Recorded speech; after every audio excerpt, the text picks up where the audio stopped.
Hi, it's T. Carlson here. The Doors weren't around for very long, but in their short time together, they were one of the most influential and widely revered of all classic rock bands. Jim Morrison, John Densmore, Ray Manzarek, and Robbie Krieger rocked the world, and even 50 years after the death of Jim Morrison, they're as popular as they've ever been. In 1968, the group played a concert at the Hollywood Bowl, one of the most famous of all music venues, and that's been brought to us on a Blu-ray disc courtesy of Eagle Rock.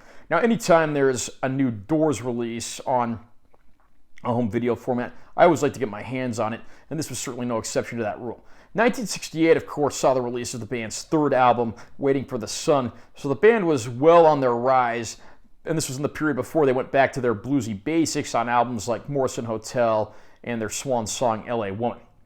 And this, of course, is a concert that features an entire wall of amplifiers at the Hollywood Bowl because the band wanted to just be as loud as humanly possible. Of course, due to some ordinances, they weren't allowed to use all of the amps and so forth, but it didn't stop them from putting on a good concert.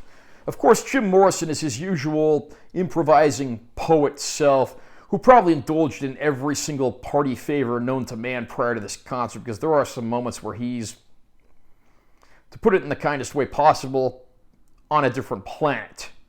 That said, though, I think those antics just add to the overall charm of this concert. It is a vintage Doors concert presented in the best picture quality possible. Understandably, there are going to be limitations with the source materials to how good something like this can look, but overall, I don't think fans will be too disappointed with how it turned out. There's even some bonus features and additional interviews on here, including talking about the remastering process and how they were missing audio from certain shows and had to loop audio from other shows to make a complete, coherent Doors concert, album, and Blu-ray release.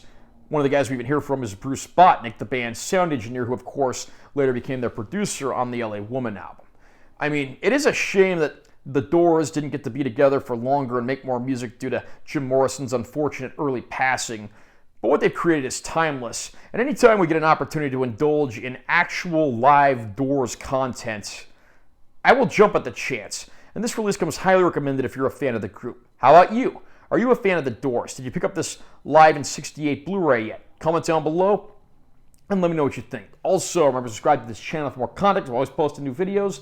And make sure you give this one a like if you found it helpful. I'm Taylor T. Carlson. I'll see you next time.